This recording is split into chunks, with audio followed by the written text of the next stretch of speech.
Actually don't have anything really to add on my part. Does anyone have any questions or anything that you want to hear a little bit more about?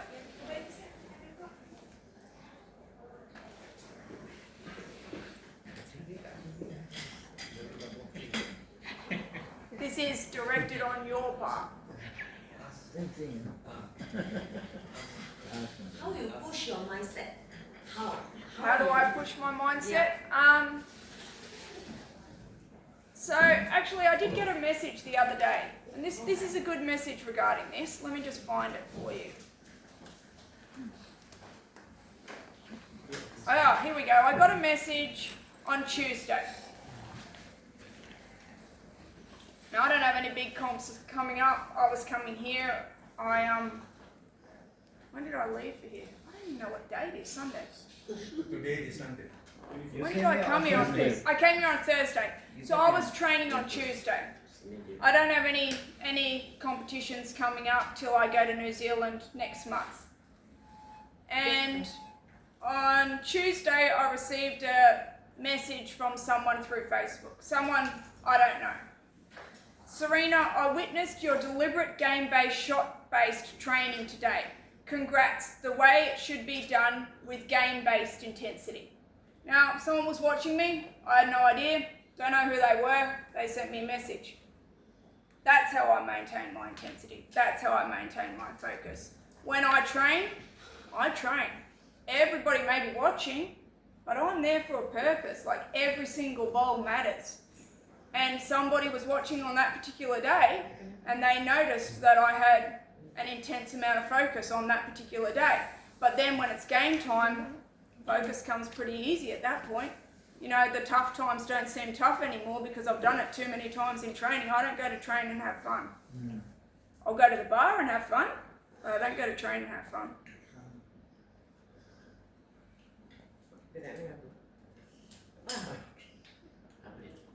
Can I ask you one question? Yes. Which drink was nicer, the Milo or the strawberry? Milo. Okay. Why?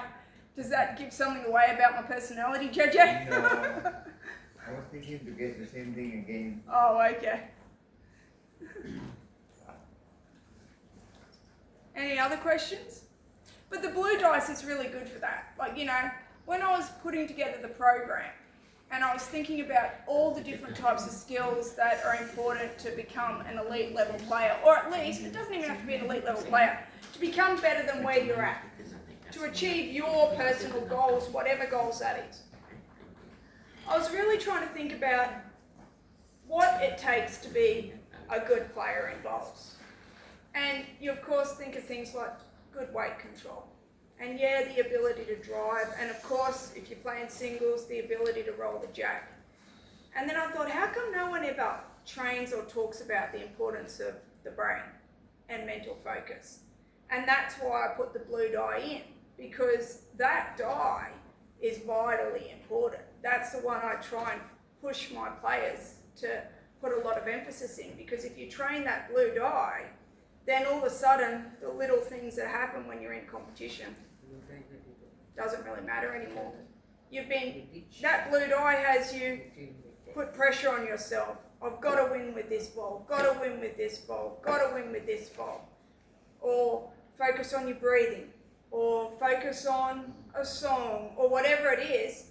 And then once you've done it so many times, it just happens. Like, I can't tell you how many times I sing songs when I play, and someone, my opponent usually, will say to me, is that your own song, or you're mumbling something else, or, and I'll say, is it pissing you off? Because if it is, I'll keep going. But it just happens naturally.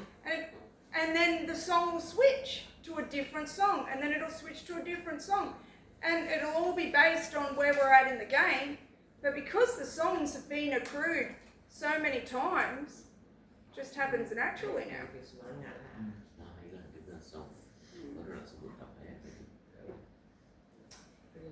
Any other questions? Can you repeat what the song that you're singing? What song?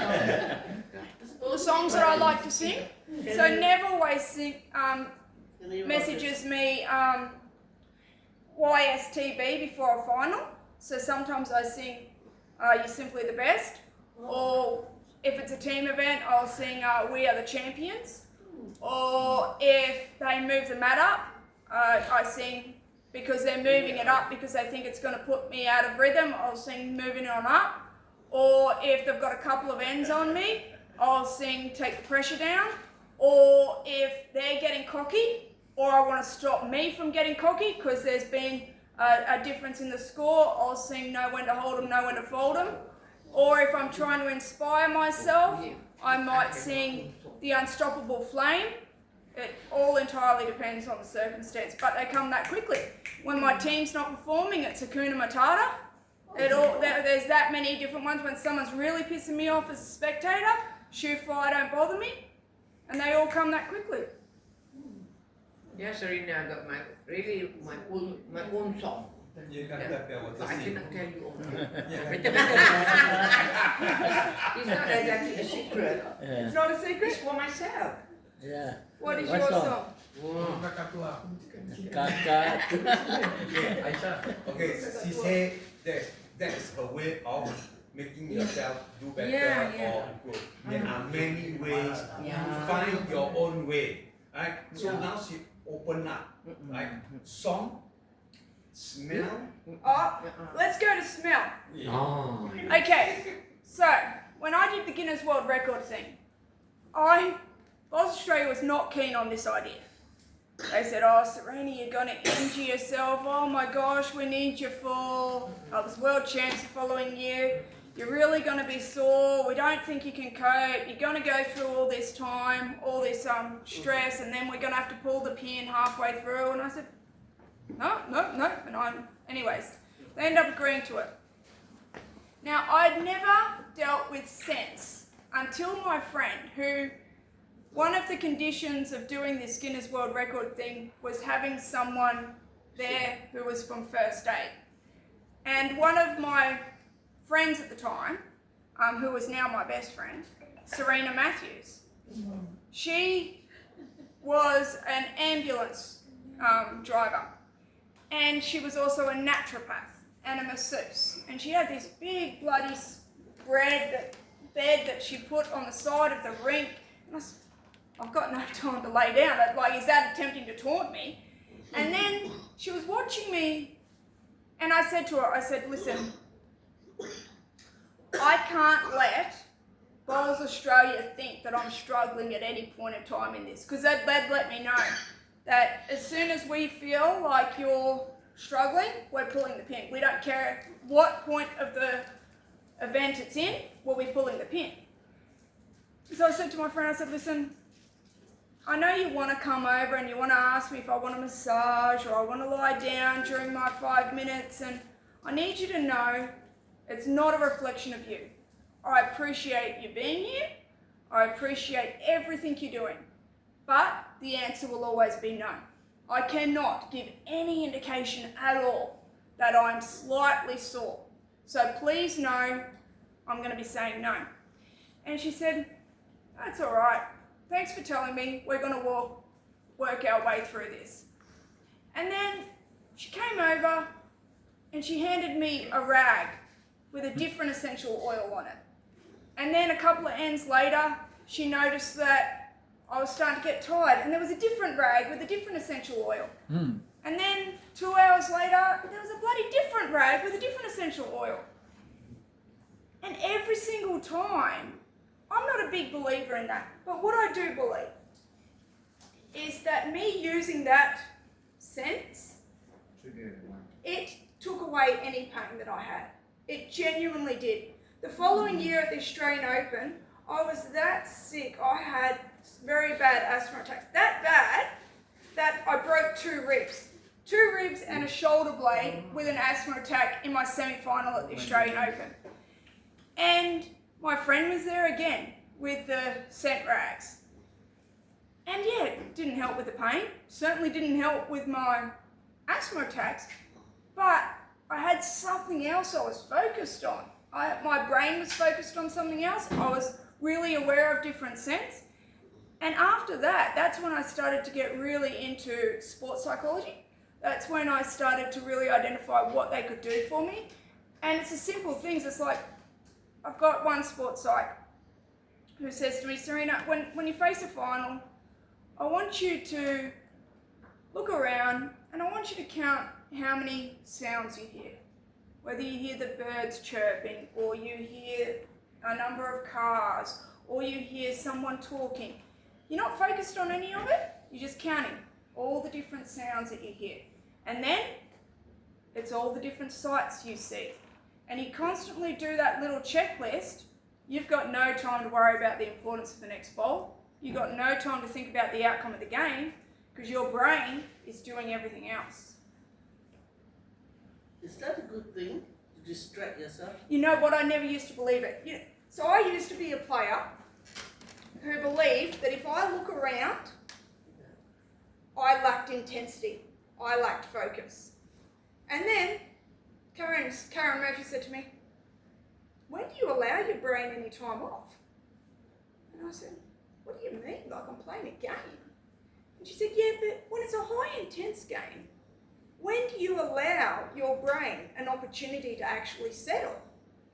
And I said, I don't know if I do. And she said, you've got to start to practice red light, green light. So red light, green light is off, on, off, on. Now's my time. I can look around. I can listen. I can see. I can smell. Now, time to go. Pick up the bowl. Time to deliver the bowl. Off again. So it's Time to kind of, relax. even that is a discipline, isn't it? That's very much a discipline. And it's not something everyone believes in. Some people can visualize the actual traffic signal. Some people put something in their pocket and they tap it, and that is a trigger for them.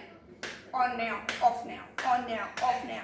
Entirely depends on you, but it works for me. But I'm a big believer in all of that sports psych stuff now. You have to find yourself. Yeah. Which one works Because for you? I'm not a good visualizer in terms of, like, I'm a good visualizer in terms of lines. I'm a horrible creative visualizer in terms of, I can't visualize the traffic signal. I can't visualize that, but I can allow myself to turn off. I can allow myself to look around and then reset. I can do that. I can allow myself an opportunity in high intense moments to scan an audience very quickly to find a familiar face or a really happy face and focus on that very quickly. I can allow myself to do that, but I cannot really visualize things too well. So if someone told me visualize a traffic signal, it's just not going to work for me. Visualize too well. It's like I'm easily distracted. There's a conversation, a comment that's made, and I disagree, and my mind is on that conversation. Oh, okay. Of the game. Wow. Yeah, so yeah, you have to. Then you got to reset. Then you've allowed that off signal to stay on way too Yeah. long. Yeah. So my next throw will be shit. Yeah. Yeah, you got to bring the on signal on. But that's good because now you're aware of it, right? I'm So as aware. long as you're aware of it, you're ahead of the game. When you're unaware of it, Yeah, you're behind.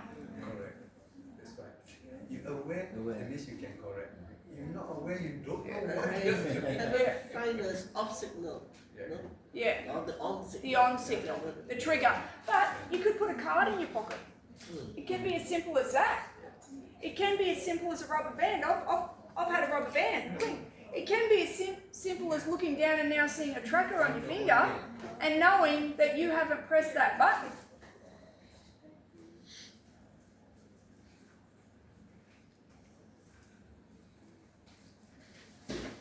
Any other questions? Yes, I mean, like, I've been watching you playing personally and then in YouTube. How do you come back from a game that you lost? For example, like you lost, and then the next day, the next match, you know that okay, that you have a match. After your loss, your mindset, your setting up. How we could come back. That's a hard one. I as I said before, I don't celebrate my wins, but I actually do mourn my losses. Like the losses, they hit hard. So my wins don't have much of an impact on me. Like because I'm not there for the win, I'm there for a purpose, they don't have as much of an impact, but those losses really cut deep for me. So for me, I actually do a lot of self-talk. I allow myself an opportunity to mourn. I accept I'm going to mourn. Let's say I've lost my singles at the World Cup and I'm going into the bloody final of the mixed pairs the following day. I'm going back to that hotel room and I'm mourning. I'm going to throw a couple of F-bombs and I'm not going to be happy. But before I lay my head on the pillow that night, I'm going to know it was an anomaly and that tomorrow is a different day. Because if I don't do that, if I don't go to bed knowing that that one got away from me and it shouldn't have, but that tomorrow is a different day, it's just going to be a repeat poor performance the following day. And then the following day I get up as if I'm the champion that I was before I lost. But I play the next game with greater intensity because I shouldn't have lost in the first place.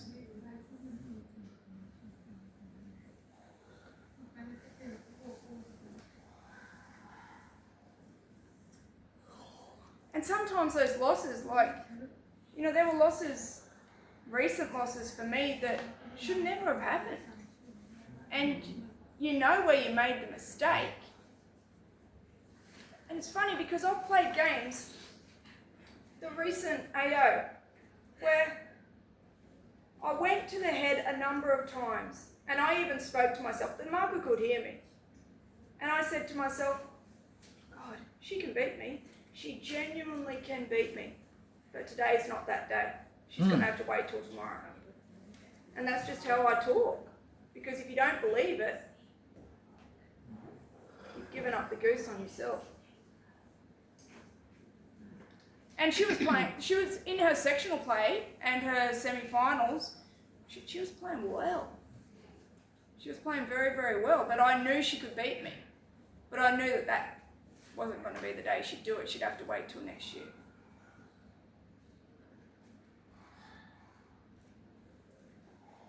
You don't give in to yourself, right? You fight to the last goal. You have to believe yourself also. No, sometimes it's the thing that the game that you are supposed to win, but then in the end you lost. So it really like, no, coming back to you, and then the next time. Well, the thing is that we don't overconfident of yourself. Every day you are different. Like you must know what is wrong with your delivery, your process, your line or your weight. That's the most. So the next match, do I change anything? No. What's really important, Kerman, what's really important is that you recognise the mistake, but changing things in competition is not the time to change them. Yes. That's what training's all about. You've got to accept you made a mistake, yes, but that's not a time to start figuring out where it went wrong. You've got to recognise an anomaly happened, and I'm not going to allow it to happen again.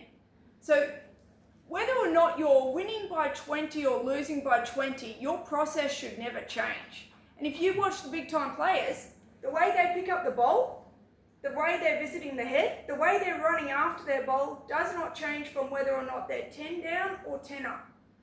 They can be talking to the coach and they're 19 down and they're still going and talking to their ringside coach asking for advice, because if they don't, their process has changed from the time in which they're winning to the time in which they're losing, and nothing can change in competition. You can change strategies.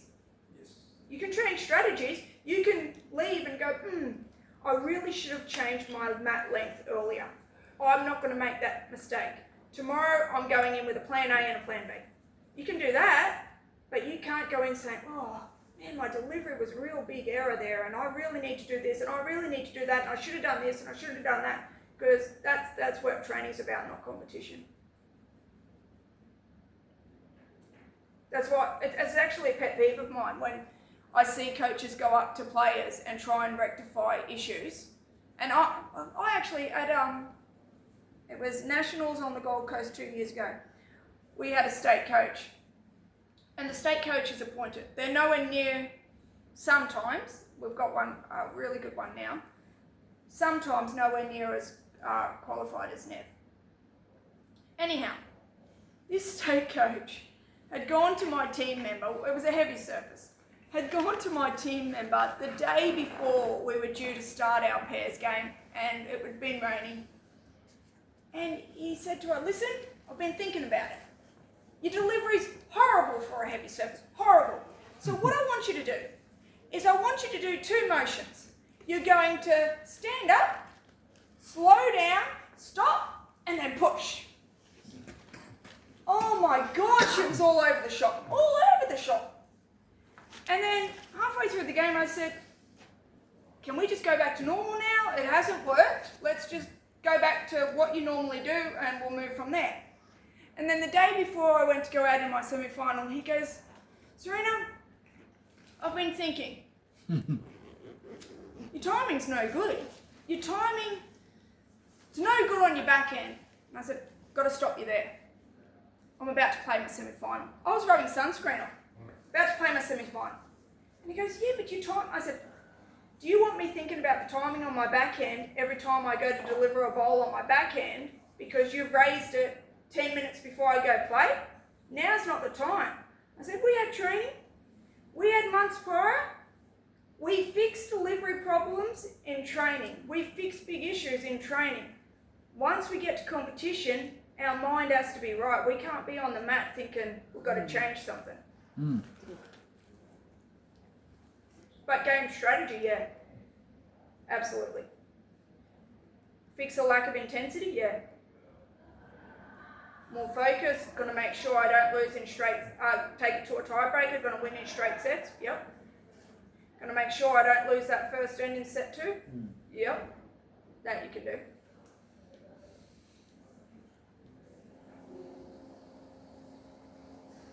Any other questions?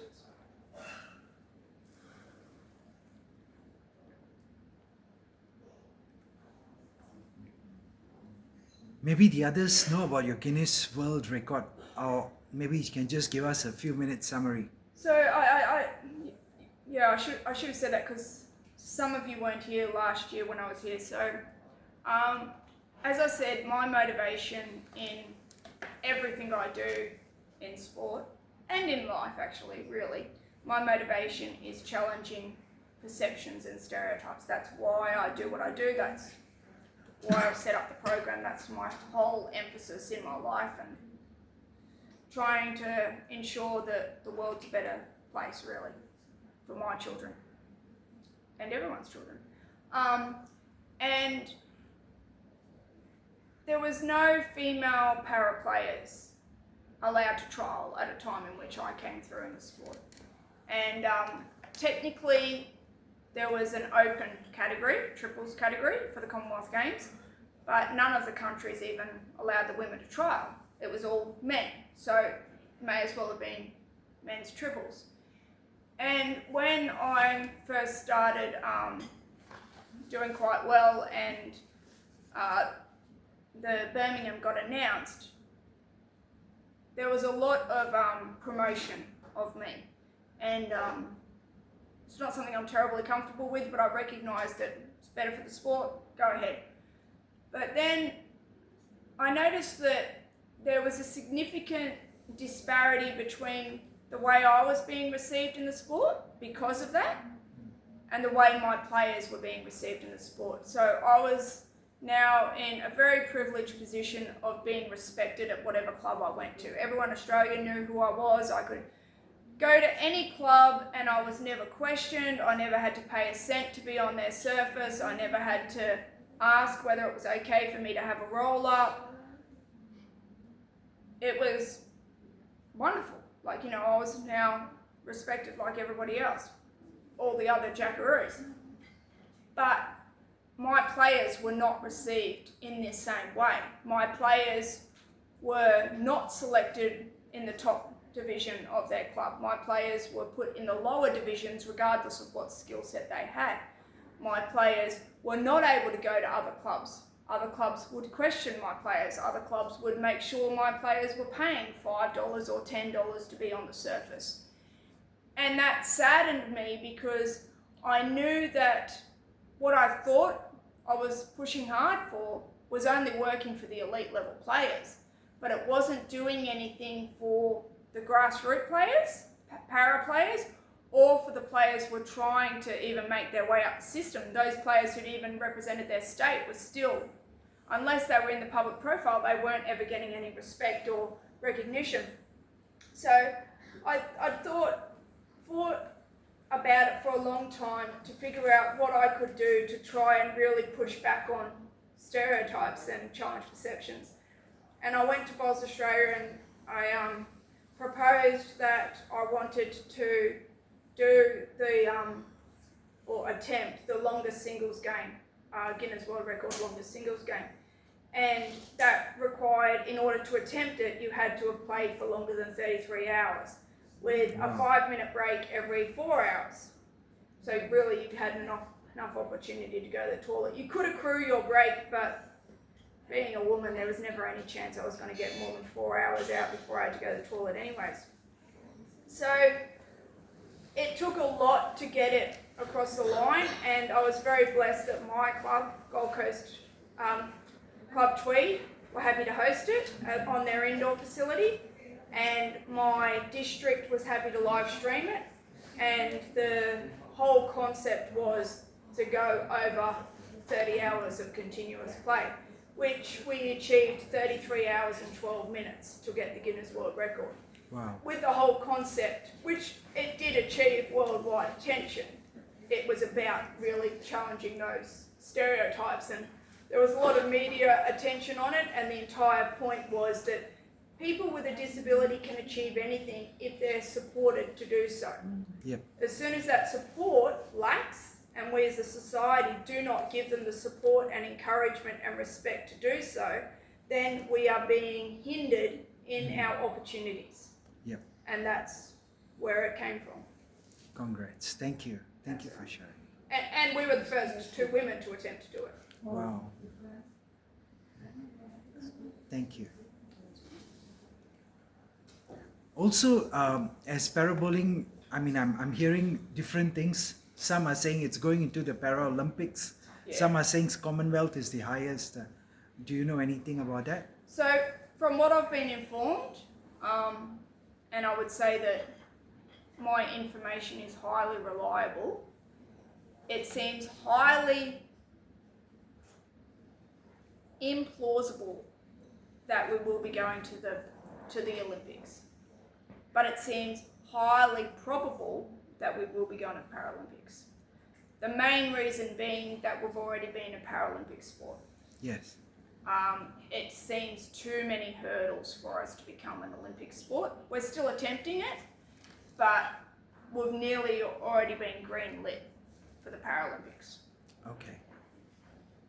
And the main thing that had to happen in order for us to get that green light was IBD had to amalgamate with World Bowls, which they did a couple of months ago. Yep.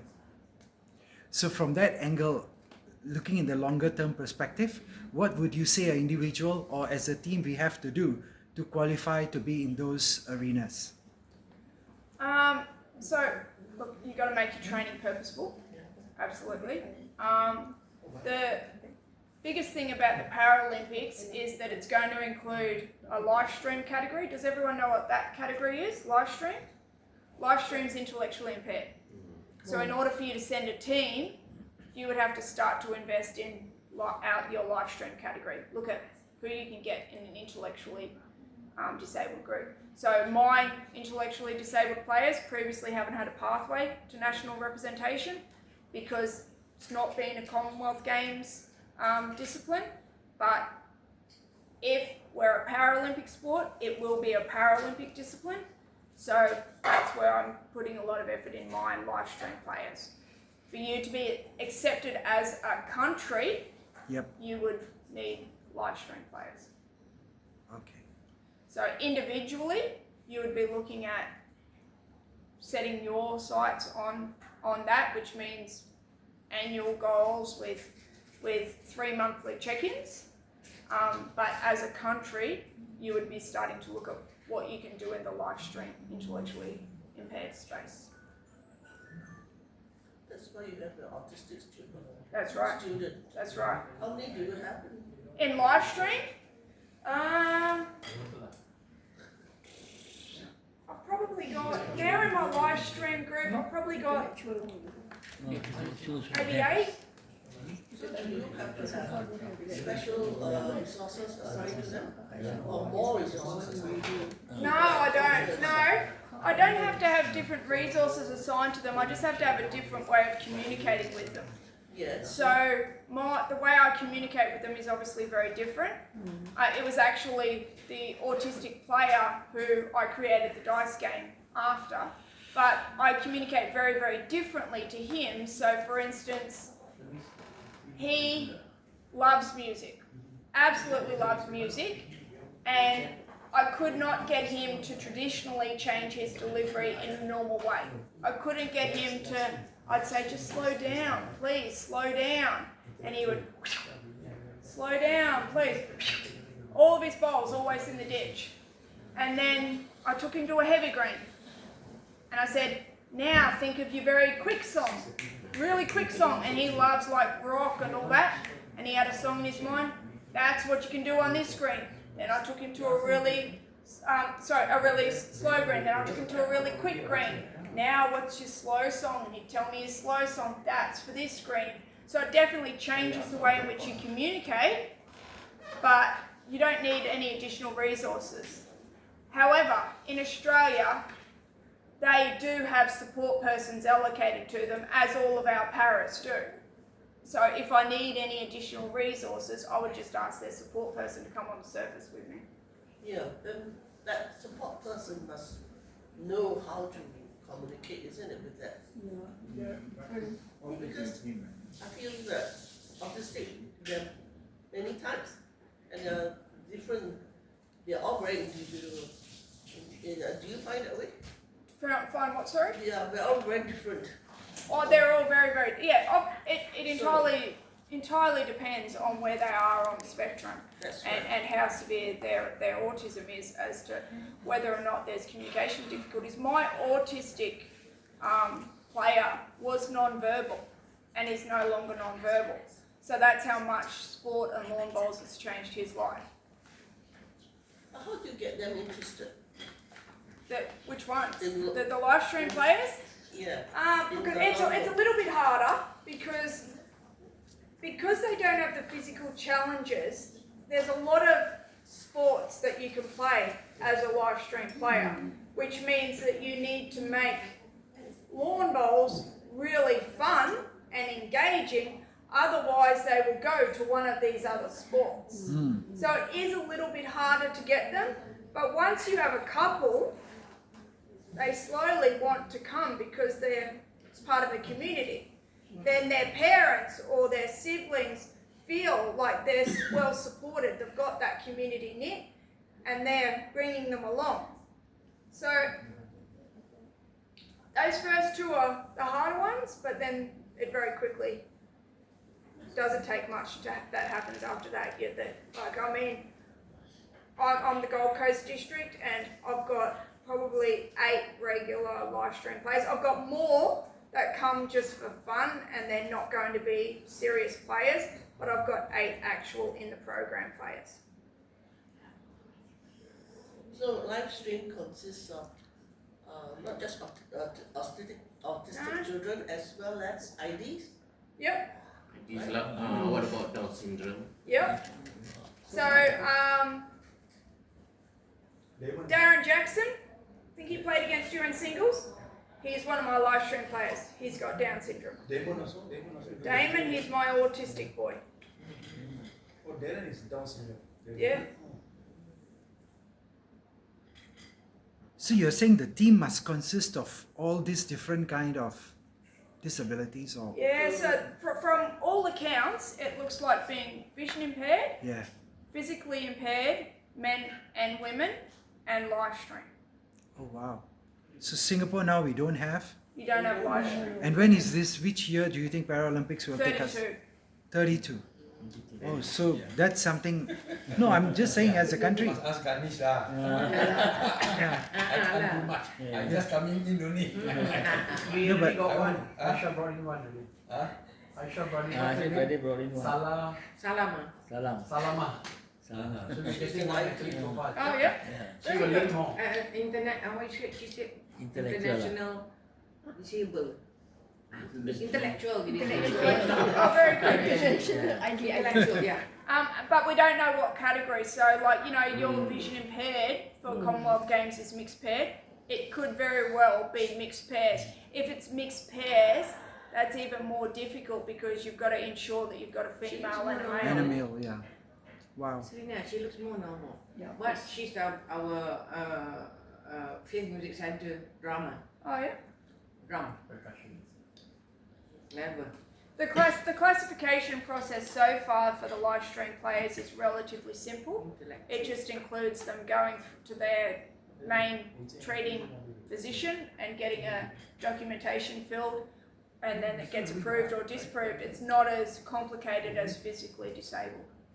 I asked her. Although I was watching an interesting doco series last night on the live stream category of the Spanish basketball team who cheated at the Sydney Paralympics and won gold, and turns out only 2 of their 12 basketball players were actually classified as live stream players, and they had to hand back the gold medal. So I'm not saying I don't know what we've learnt there, but yeah, it's an easier process. Yeah.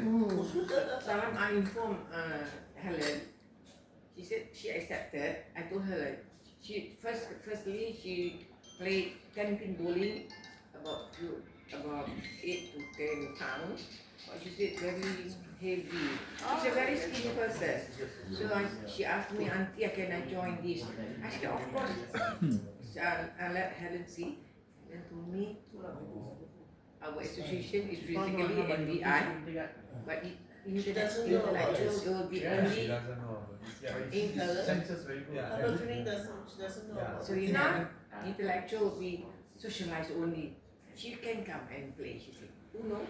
One day she, okay, I told her. It's definitely something. Look, it's something that I'm working hard with my players on. So it's definitely something that you as a country, if you want to participate in the Paralympics, you should be working on it now. Yeah. Because if you leave it too late, Yeah. you don't have the time to invest in them. Now's the time to invest in your live stream players. Ganesh, down, top down. Anyway, we got 2 board members here, so I'm glad we had this conversation. Who's We have- the board member? Both of you are, isn't it? I'm not. Mr. Bennett. Okay, there it is. Aaron, he's not listening. He's not? Aaron. Oh no. No one is. Yeah, I thought he is. Yeah. With the mother always come.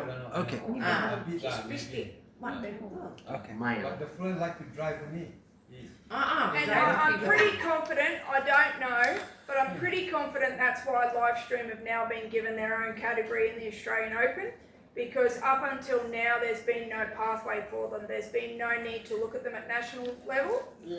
and their first time they're getting a title. They've always had an opportunity to win a title at my events. This is the first time ever that they're being given an opportunity to win a title at national events. And I'm pretty confident that's because they know that they need to start looking now at who they're going to be selecting. So maybe final question, as a country, you need to have people in all these 4, 5 categories. Otherwise you can't go as a team. Look, I'm not saying you can't, Yeah. but you're not as likely to over a country that can offer participants in every category. Okay. If you can't offer participants in every category, then you're causing a bye and a draw. Yeah. Versus a country that can offer participants in every category. So I'm not saying it's an impossibility, but you're letting another country have an advantage over you Okay. because you're the one that's going to offer a bye. Which other country has this live stream? I think most countries are looking at it. Yeah, Most countries? yeah. So we don't know yet. So this one. New Zealand's got them. Most countries have already looking at it. Yeah, if you But take there's never been a pathway, so I'm the only program on the I'm the only district program that offers them a cap and has them get their own title up until Bowls Australia announce next year that they're going to give them their own title.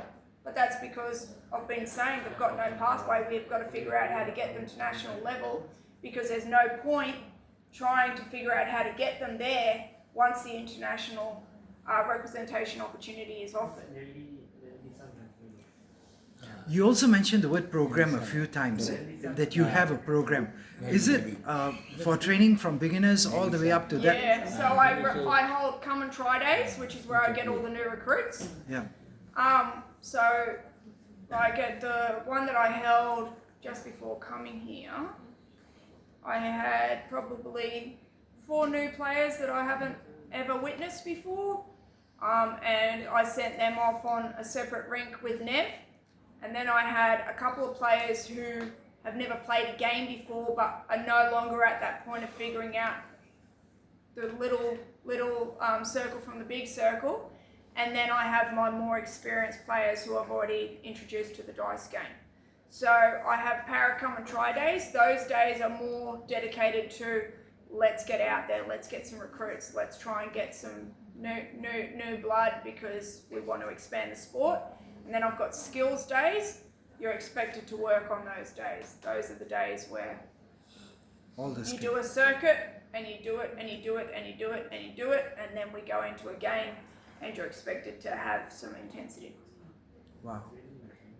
So how a long? Minimum of 3 days a month. Yeah. And then my players will invite me to games that they've entered into competitions for me to be their ringside coach. And that's where I get to see whether or not they've implemented like what we've discussed in training, and then regardless of whether or not it's a social day or a real competition, we sit down and we discuss, and they're given feedback on how they performed and what they need to do to improve. Okay. So I think it's about getting it all into a structure if we do plan something for the next few years. So this one, Ganesh must know. Ganesh must know, then. If Helen doesn't know, I don't think Helen Yeah. knows. So the committee itself, because I'm not official in yet, no? Yeah. I'm not official. I just come to do my volunteer service. Yeah. I'm not official inside here yet. No, for me 6 years is a good enough timeline if we really as a country want to, and since we have the, the knowledge base, if somehow we can buy a franchise kind of idea, that's what we need as a country. Otherwise it's always going to be that, Both Singapore tried to get autistic children in. I don't know that. Yeah. I'm not inside the whole Singapore also. I'm only just I coaching them. got to say, I love the ideal of getting autistic children in, but as a philosophy, it's just never going to work. You don't try and get them at junior level. There's too much they can do. There's too much they can enjoy. There's too many distractions. You've got to wait till they're older. And if you don't wait till they're older, you're investing in the wrong people. It's just a lost cause. So it's a lot. You want to get them when they're no longer in school, when their parents are looking at trying to get them involved in something social, and when other sports are no longer as enticing We are going to to them. go for IMH. Would that be I have to go to IMH. How many will you need? It'll be a pair. I don't know, because they haven't come out with the actual program, nor have they given us the green light. But in all likelihood, you would have to assume a pairs. Everything has been a pairs. Mixed pair. I would assume mixed. Oh dear. I would be hoping that they wouldn't push for mixed, but I've got to assume that they'd go along with the vision impaired because the vision impaired lacks numbers, and therefore they've tried to.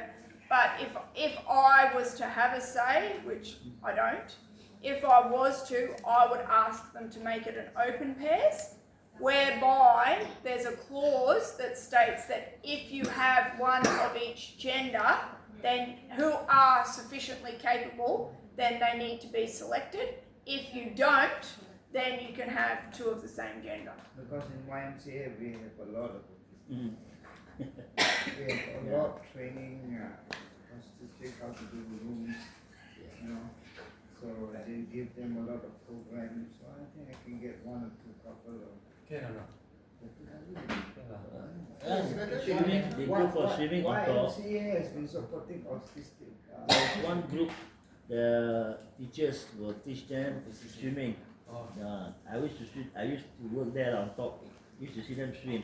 So that might not hear what, but someone I observe, okay. I must talk to the mother. You have to talk to the mother. Then see how So condition. must spread the words around to start finding people. Like, I mean, we share the goodness to whatever people we can. This game, this sport is a really very good sport.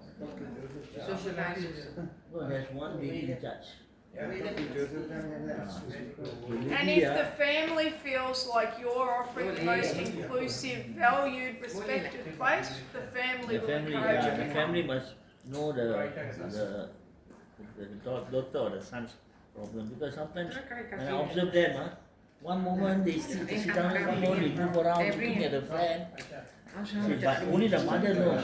Yeah, there's challenges, there's absolutely So challenges. you But have there's to- also some that it's just not plausible. But I think that's why 5N sets is really effective for them. But You even know? swimming, They've only got to maintain their attention for a short period.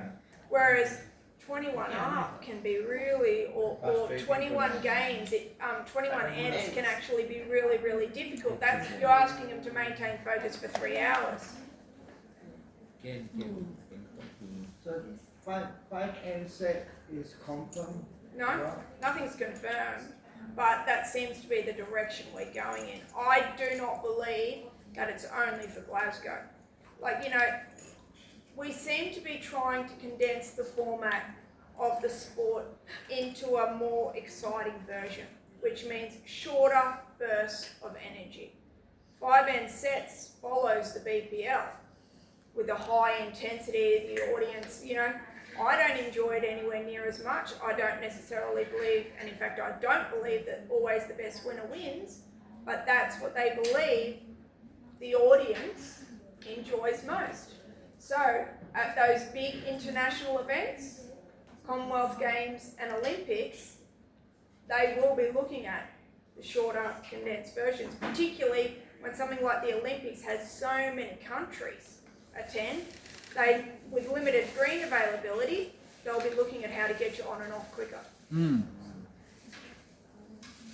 also told you the time frame of the game will be getting shorter. Yeah. Did I tell you that? Right?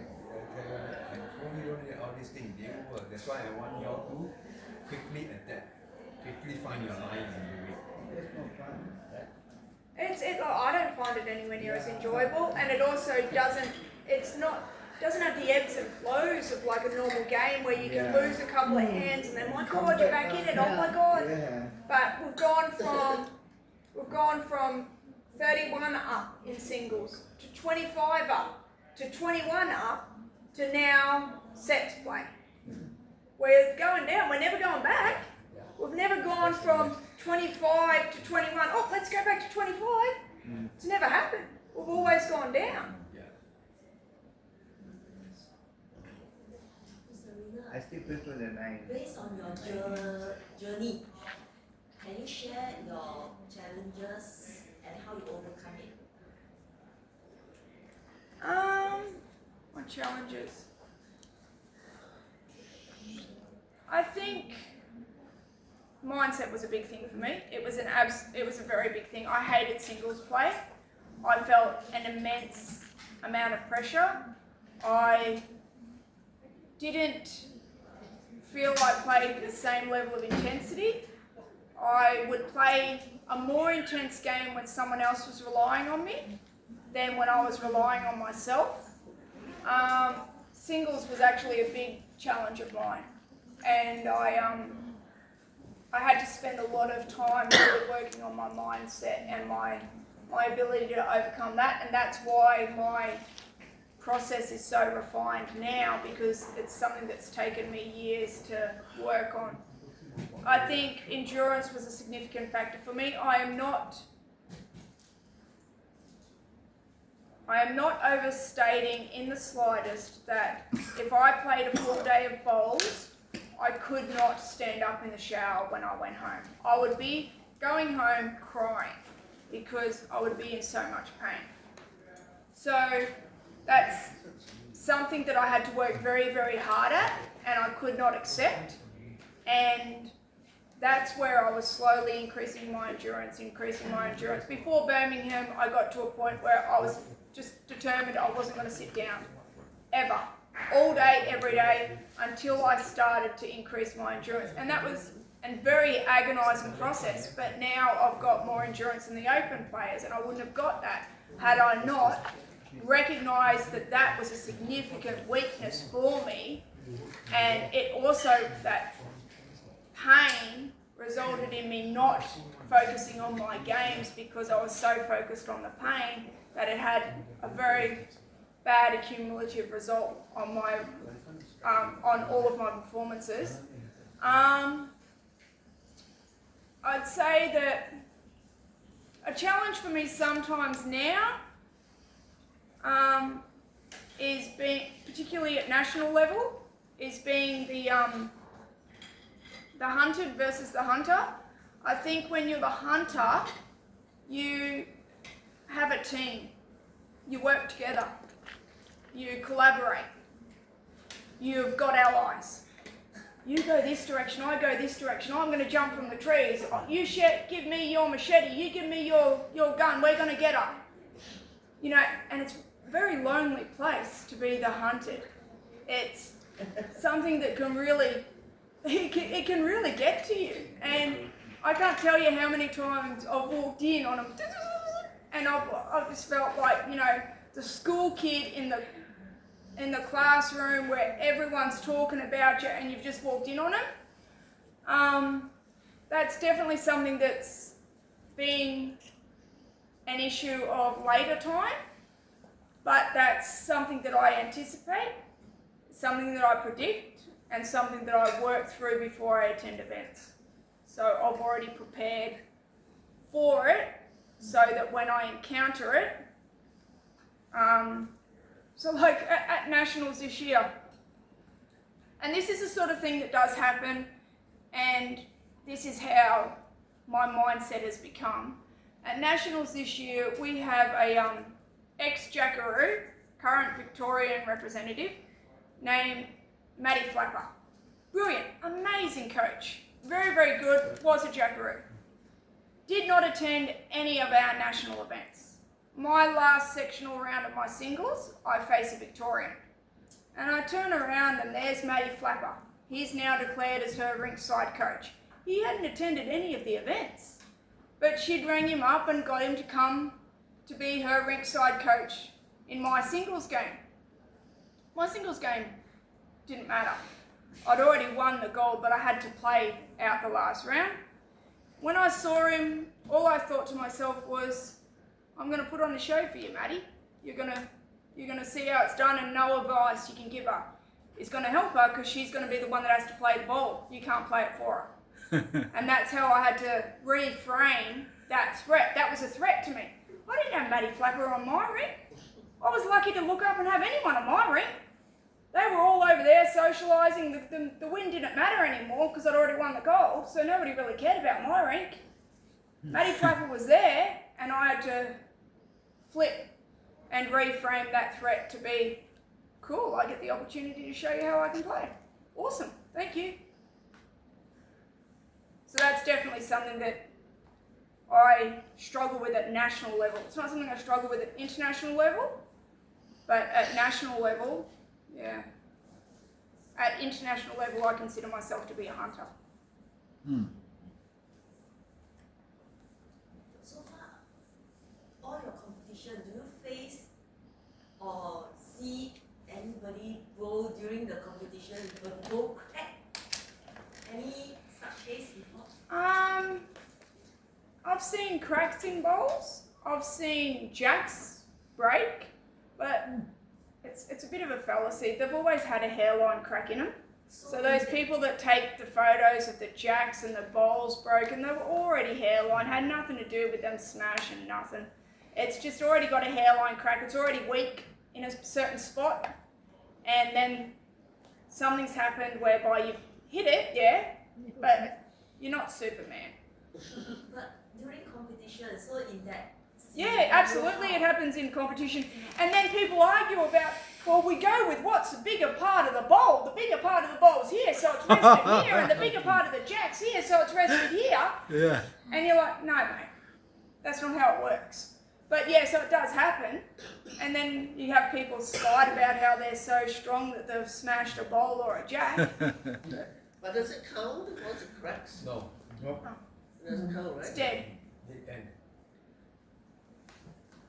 So then you're allowed to change to another set of bowls. or just borrow. Well, there's one no- more there's different no- colour also cannot. Well, Cannot. it depends. So you can't play with the bowl, right? So you've got to change to a new Yes. set, and they've got to allow you to change to a new set. The jack, they just restart. You'd have to be clear because there's no way of knowing where the jack would have gone.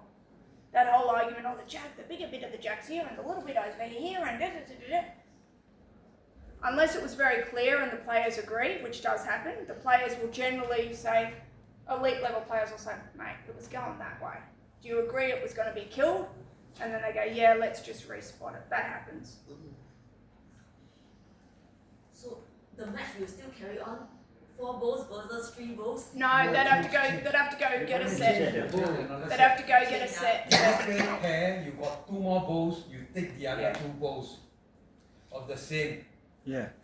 Although that does raise a very good point.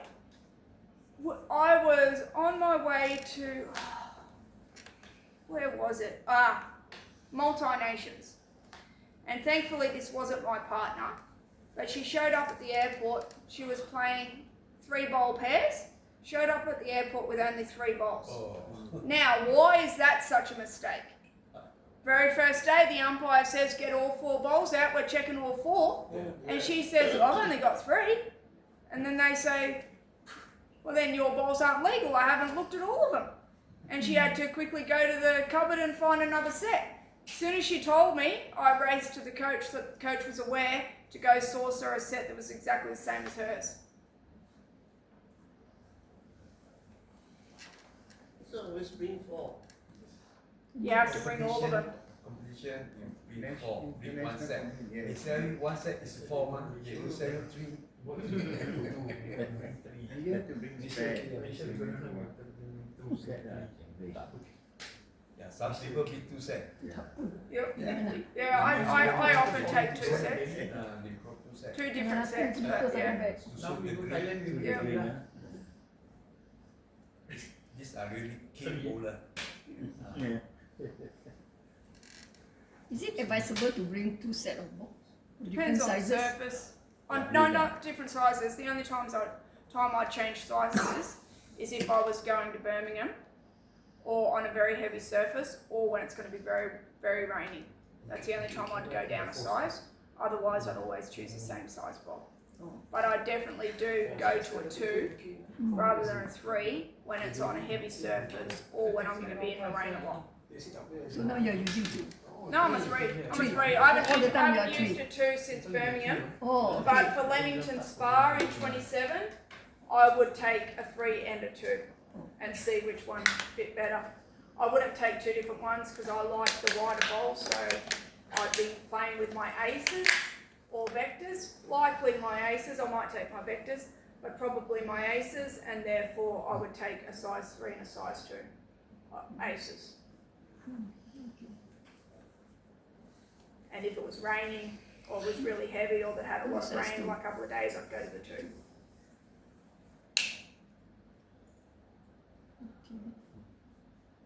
Serious bowler, they usually have more than 1 set of Of bowls. course. I've got more I've probably got 4 sets of bowls I've never even opened that are in my garage, yeah. Brand new.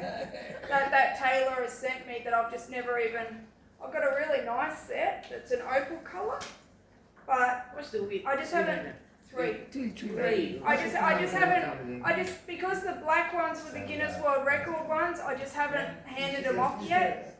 So I haven't opened the set that they've sent me. And then they sent me another set when I was using grips, but I'm no longer using grips, so I've kept them for in case I go back to grips. And then every time you go to an event like Birmingham, they send you 2 sets, but they never ask for them back. You keep them. So then I've got the blue and a red set from Birmingham, and yeah. Send me one then. Yeah. Expired. Are you Taylor boy? You're going to become a Taylor boy. Oh, Taylor. Taylor, I'm a Taylor girl. You'd have to be a Taylor boy. Okay, then I train I have them. strong confidence on bowl with grips. And bowl without grips somehow doesn't have a firm hold. You don't think without grip is a disadvantage? I don't think so. I think without grip you can get nice touch, but that's because it just fits nice in the hand. Now contrast that with my para players. I would never advise my para players to go no grip. I just enjoyed it in my hand with the Guinness World Record and never went back. But I would not go to Birmingham or England or the UK without having grips, because there's too many factors that can be in play. You need a firm grip there. On an indoor surface, you can play that nice touch bowls, but on an outdoor surface, you need to have a good grip. Or heavy green. Heavy green. So yeah, so I do accept that there are certain conditions where you have to have good grip on the ball, and I do accept that touch bowls, you can get away with no grip. Touch bowls, it just feels nice. This bowl with grip will give you a very consistent way of gripping the bowl. But it can also be an error, right? So how many times do you see someone hold onto the ball too long? Stuck in their hand. Yes. Stuck in their hand because their fingers were stuck in the grip. So it can also be the opposite. You release the ball all the way up here rather than down here because your fingers are still stuck in that grip. So it all depends what's comfortable for you. But you feel secure when you wear the grip. Yeah, look, and there's no winning strategy. Lindsay Clark, one of the best for Australia, plays no grip. Natasha Van Eldick, no grip. You're going to get just as many jackaroos no grip as you do have grip. Yeah, and traditionally, in the bowls world, you'd probably get 90% gripped and 10% no gripped. So, Why it's they- no real... Why they select without the grip? What is the rationale behind it? They all can offer no grip. Every bowls manufacturer offers no grip. Both But Lindsay some and people Tash play are without Taylor grip, girls. some can play with grip. Yeah. But without grip, like for me, I take without grip, I want to see what is the capabilities of without the grip. Look, some people would put that in their hand Yeah. and it feels like it's going to slip out. For other people, they feel like they can play touch bowls better, that it's going to come more off this middle finger rather than these two fingers being stuck in the grip. It's all what's comfortable for you.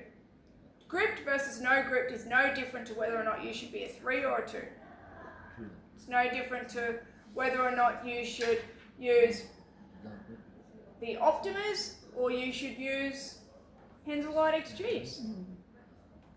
It's just a preference. There's absolutely no rule. And I just never went back. But I will not go to the UK without a grip set. Oh, yes, use the grip set. And I've always got a grip set in my car in case I've got to play in torrential rain. So I've got a permanent set in my car. Haven't got it out yet. And they've been there for a couple of years, but I've never had to play in torrential rain yet. But I've always got that security. Which is the most common manufacturer bowl you use? Not Taylor's. I mean, Taylor's very big in the UK. Henselite's more Australian. I think that, unfortunately, Aero's spreading its wing a lot more. I don't know the data, but I seem to be noticing, look, Aero's, you're going to get people who are adamant that they don't like Aero. But Aero, I think, because of its affordability, in contrast to the others, like my bowls manufacturer, Taylor's, cost a lot more than a standard set of arrows. So I think, therefore, you see a lot more aero bowls on the green lately. They seem to be progressing a little bit further. They sponsor more games. They sponsor more games, they sponsor more players. They actually stepped back from sponsoring players a couple of years ago, and now they're sponsoring more. My manufacturer, Taylor, doesn't sponsor that many players. They, in contrast to Aero, they don't sponsor probably half the players. They're very selective. Kelvin Kakao still the boss there? No. So Kelvin sold Oh, he sold away. his shop. I don't think he sold the shop, sorry. I think he got someone to take it over maybe 6 years ago. He still is the front man. So you see his picture on all of the photos. But Kelvin coaches a BPL team and plays Premier League for Club Tweed, which is maybe 8 games a year. And then he plays in maybe 2 games a year, and the rest of the time he doesn't play. He's now an insurance broker, BCIB Insurance, which is a greens manufacturer insurance company, just for green space. One question. If your balls expire, do you want to restamp it? Or you can No, I was having this conversation with Mr. Hugh. The price of restamp versus bowls is actually pretty ridiculous right now, and most of the restamp places have closed up shop, so we don't even have one in Queensland anymore. And because we don't have one in Queensland, the others that do it, they charge such a significant amount because there's only a couple of them around. The only time you would ever restamp a set of bowls is if it's got sentimental value, or you just really, really, really desperately are afraid of changing bowls. How much you charge now? Over 300 usually. Understand. So just In Australia, you're looking at that, yeah. Yeah, I mean, I don't encourage restamping. It's just cheaper to buy again. how much is the bowl now? You can get a good Aero for about $550, and then if you take one that's only 2 years old, it comes right down to probably the price of the restamping. So you get something that's 2 years old, and you've got the same price of a restamping, plus you've got 8 years on it. What about Mr. Bhatt? Same. You take something 2 years old and you're ahead. Expiring lah. I kind of December hesitant 31st. in use of a second-hand This ball, blue, knowing how blue you and stitch white. it before. No, I see it. We have I see Yeah. I see. Because some bowler tend to dry and break you more I see Rachel. and speed up the aging of facial cracks. Yeah, I mean, they could have hairline cracks, but you'd want to do a really good inspection of them first. So you'd just make sure, like, you'd message and ask them, has it been used in competition, or is it more a social game? Social ball, that sort You of thing. can ask, but you don't know how much you believe. No, you never know how much. No, buyer beware. I think Sayang lah. for the fact that the restamping is so exorbitant, chances are people will just get a new set.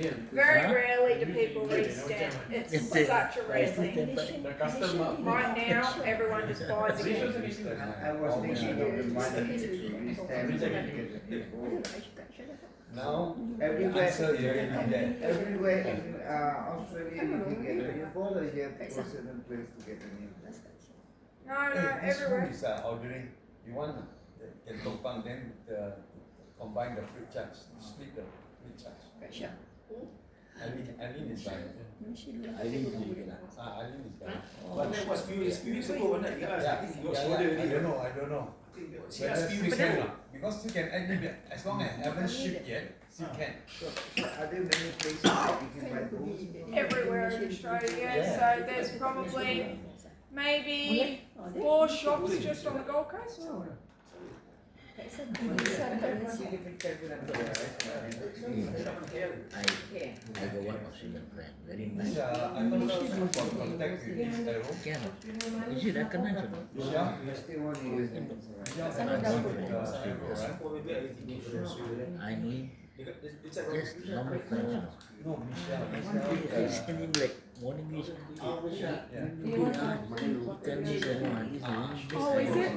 Like, he tell me, That's alright. I say no, I just want good friends. Other than that, I'm not interested. Alright, does anyone have any questions?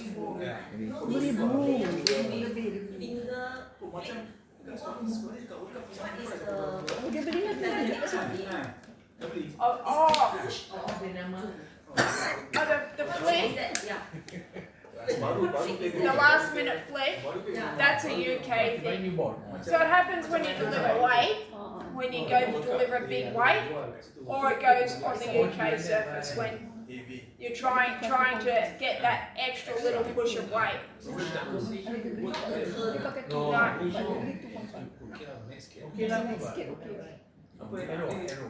Any other questions? That means we have to bowl. The bowl is right below, is it? Not higher, correct? Where you bowl? Yeah, like this. Yeah. This is at long distance, okay, like that. Yes. No. Right? Yes. That's correct. That's correct. Power. Right. If you're trying to get more force, yes, you start higher, you go back, you finish higher. Yeah. But the goal, I mean, is nearest to the ground. Yeah, no, that's still there. Yep, still there. Because you still want it to come out. You still want it to come out Smoothly. Yeah. So you shouldn't and it happens to everyone. Happens to me all the time. You shouldn't actually hear a sound when you deliver the bowl. Yeah. The sound you hear is not a good sound. You want to hear no sound. And if you're going to hear a sound, then you want to hope it's exactly the sound every single The sound, time. you mean like that? Yeah. It can happen just once. Pumping. It can happen just once, but the problem with hearing the sound is if you deliver it that far off, and then that far off, and that far off. Let's say, and this happens to me all the time in training. So I'll deliver it and I'm that far off, right? And my training partner will say, you just got to increase your weight. And I'll reply and I'll say, I wouldn't know. I didn't deliver it cleanly. So how am I meant to guess my weight? Because the next bowl I can deliver cleanly and I'm 2 meters through the head. Had I just had exactly the same momentum behind me but delivered it cleanly, I would have had a better idea where it was going to land. But you can't keep guessing. Here you can't guess. Like here. If you don't deliver it exactly the same way, you can actually get away with dropping it. You can. But the margin for error is so high because you can accidentally drop it from here, different heights. Bounce. You will cut it. Yeah. So Selena, Leamington will be grass. Grass. So Leamington Spa has 5 grass greens. Except they're A, B, C, D, E. They're not 1, 2, 3, 4, 5. And the Leamington Spa surface is true, as in not bumpy. It's true, but it is no better than your backyard, as in how much force you need to accumulate to get to the other end. And if you show up with lacking that force, then all that opposition knows is to put the jack outside of your reach. So that's why you must know how to do long baby shot. And even worse if you're a skipper, which I was for Birmingham, because not only did I have to be able to reach, I had to get around the short crack and often play weight on T to T. So that's even harder. But that's why you say to yourself, attack the jack, attack the jack. You never try and draw 2. Always attack. So Serena, you have been playing different green, different competition. Yeah, no. You prefer a fast green or a heavy green? I prefer touch bowls. Yeah, I prefer really, really fast touch, but true. But that's why my personal thing, a fast green is really skill. A heavy green is just Too much luck. power. You know, you can just push through. Just power. And see, when I was in Tasmania and our first day was out on the outside, it was really heavy. We had 3 hailstorms. And I hated it. I was winning my games, but all I had to do was keep the jack outside of their length. It wasn't pretty, it wasn't nice, it wasn't fun. Yeah, It was just throw and hope. correct. Throw and hope, throw and hope. That's all it was. That's right. But the nice quick greens and nice touch It's balls. really You know, you can skilled. play all the different shots. Correct. It's really nice. I tell you something, Serena. Previously, I saw, I have to learn whatever like that, nicely. You know what happened? The Korean person, Korean player, just put the ball, just like 10-pin bowling, like that. Can touch to the. I really had wonder, and I told my coach, Oh, crikey. oh, Yeah. that's the way he. I said, what happened, coach? I have to try to learn nicely, whatever it is. We have to learn in the process, correct? Yeah. But when I saw this Korean, very clever, just like that. But on what surface? That's one thing. Because you'd never get away with it on a heavy surface. Yes. You can't get away with it on a heavy surface. Singapore, how long is the grass grow? Singapore no grass, So Botak. that's all right. Botak means But you won't win any game. You can't get halfway on a heavy surface. Ball green. Yeah. That's right. That's it. So if you don't learn how to get it out sweet Champion here. you. I really wonder. Might be. But as long as the delivery is the same over here, you can get away with it. But you can't get away with it on a heavy surface. On heavy You know, green you know. you cannot. Or even a medium pace surface. Learn from him. Yeah. Learn from him. But Korean, green, I ran. Yeah, the fast green also. Fast green. We went. It's I also went fast Korea. green. It's a fast green. Synthetic, no. But Australian, I heard, or the other side, UK, or No, only Tasmania is heavy in Australia, and a little bit in Victoria depending on the season. But yeah, all UK outside greens are heavy. That's why they close their greens for like 9 months of the year. So how you overcome? I went in Sydney. So it was a rainy day, and then all my ball is covered with all the grass. Oh, thank you. No, Huh? thank you. Because it's a grass green, so and it was a rainy day. And then I was trying to figure out how do I do, because I noticed that my ball was covered by the grass. So I keep on clean up, and in the end I couldn't get my line. So this is how I experienced when I played. The ball on grass. Grass, so it's a grass. Yeah, because what's happened is they've gone out and they've mowed it, and then it's rained, and all the little shards of grass have stayed on the surface. So then when you've gone out, you've gone and delivered your bowl, and it's accumulated all the grass along the way. So you every time you need to clean up. What And about this is where you clean up? need to clean up. Is it not? See? Kat mana tu? No, where I'm very blessed on the Gold Coast. The greens are very nice. Yeah. Africa, Africa. When we went to Africa, a lot of those small sand and grass. Yeah, South Africa can be heavy. Yeah, South Africa was very heavy. The green. Yeah, so they usually do quite well in the UK, the South Africans. Farida, not only heavy, but ashes also flying. Oh yeah, Yeah. true. All the ashes. Ashes. Yeah. I think because of Any other questions? Sorry? You got one? Okay, Serena, can I ask you something?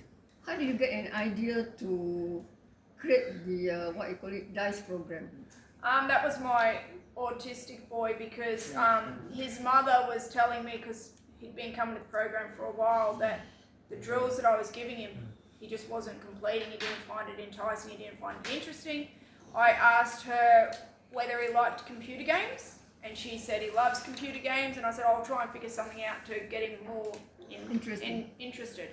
And I sat down and thought, shit, computer games, I'm really no good at computer games. And then I went to, well, what if I made it more of a board game?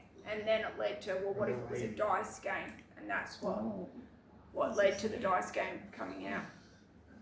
That's interesting. You didn't work on him alone or the Yeah, rest is no, I've worked on the rest. Yep, absolutely. And others who watch have come on board as well, just because it's something interesting, innovative. I haven't heard of it. You know, it's not like being told go out there and do your grouping and it's boring. It's something different. So can I assume, because there are 6 colors and 6 activities per color, so you would have in that 36, you know what I mean, covered everything that a beginner needs to know about this until becoming a good player? Are those the 36 skill sets? No, I would say that it hasn't covered everything because there's no actual game time accumulated in it. Instead, it's more simulating what you need to perform at a good standard. And I wouldn't say that it's a game to get you to a certain point and to be able to perform at elite level. I would say that it's a game and the skills within each cover everything that you should continually be learning regardless of where you're at in your career. Okay. Regardless of whether or not you're playing at an elite level or regardless of whether or not you've only picked up a bowl 6 months ago, you should continually be doing and challenging yourself. Okay. And the next question that I had, because it's a dice, it's a random thing, isn't it? Yeah. So it could become possible, like this morning she had a number 3 and then a 3 and a 3. And, you know what I'm saying? So could there be certain skills that I'll never get to practice and should I? No, look, what's good about it, and my autistic boy was the prime example of this. I got sent video of him rolling 3 6s in a row. And he saw the video and it's a 6. But then he went home and told everyone he got 3 6s. Okay. So it was interesting because it had him back the following day hoping he didn't get 3 6s. Yeah. So you're then going back to do it again because you didn't get to learn something that day. Yeah. Okay. But I'm just wondering if I do, you know, in such a fluke thing, happen to get that, should I then at the end of it go over the other activities that never came out on the dice? Just Well, you can, if you've done it for 4 different roles and you feel like you haven't actually really mastered what you wanted to master, but you want to stay on that weight control, then you can absolutely decide that you're going to do the other numbers, Okay. So that's a flexibility. Yeah. Excellent. Everything is flexible. Excellent. As long as you're engaging and communicating that with your coach. Right. No need to throw. By yourself. One week this one you follow. Another one like Different whether colour. with grouping. Different like colour. that. No need to throw yourself. I take one by one. Nah. Correct, Rina? You can do whatever you want. Exercise. It's about being flexible. Comprehensive. Yeah. For me, I want them to get your foundation basic first. That one is comprehensive, everything inside there. So for me, I want you all to get the one first, then you go to the next one. So this one had a little bit of challenge for you. This one, then you see, then you do. Okay? So when you master all the thing inside there, you'll be somewhere around. The same People also. are run for their Already money. The same also like And you'll get to a grouping, point where you don't even need to read the number. You'll know what the number is too. Once you keep playing, Yeah. automatically you know what. Yeah. And that's good because then that means you can go out and determine what skill you're going to work on. But the point is that most, if not 90% of what's in there, nobody's ever thought of to go out and do unless they've been told to do it. Fair enough. Thank you.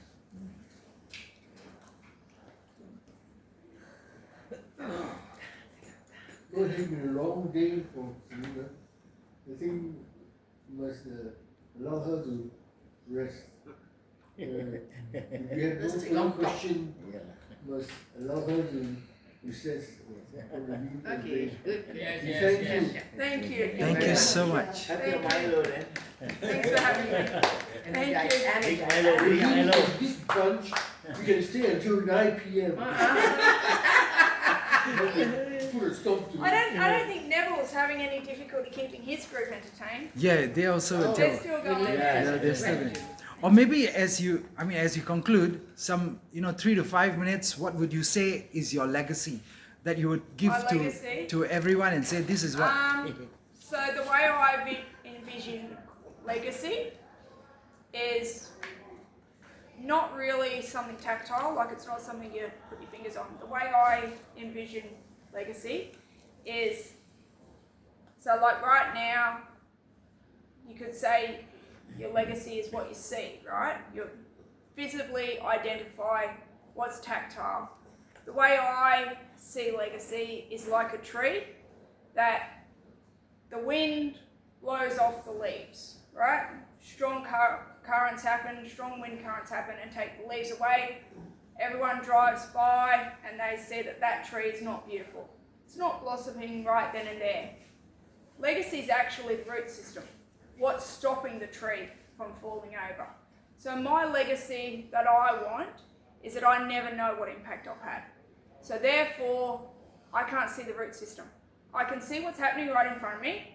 I can see the progress I make with my players, but I actually have no idea, ever, what impact my career or what I do with my players or what I do in the space has on others, because most people I'll never meet. That's what I envision to be a good legacy. Wow, thank you. I think you have said so much, you have lectured so much, and all these things should be documented and be a book published on that. Yes. Sponsored by One you. day, one day. Yes. Yeah, you should. Leave it just The journal. verbal is a loss. Put it in documentation Yeah. or on the website, so You that can read. the next generation Yeah. can have a start on a good process of learning lawn ball, a fabulous sport. Thank you. Lachlan has done that. Yeah. What was that? Lachlan Thai. Lachlan Ty, Yeah, yeah. he has done that. Yeah, he's yes. good at that. Yes. He's good at that. I've played with his wife. Oh. Yeah. How's his wife good? Um, You can beat her, right? Because next question. when I always say he's good. She made it in the state team this year, but it was her first year. Oh. She's getting better. Uh-huh. A couple of years ago, she tried to make it in the team that I was in, but she didn't. And she was fly in, fly out, trying to make it in, but she didn't make it in. So this year she's better. This year, she's better. Alright. Bernard, you also better. No, I'm getting old. There's no old in Age lawn ball. isn't a factor. Yeah. Come on. Thank you. Another Thank you.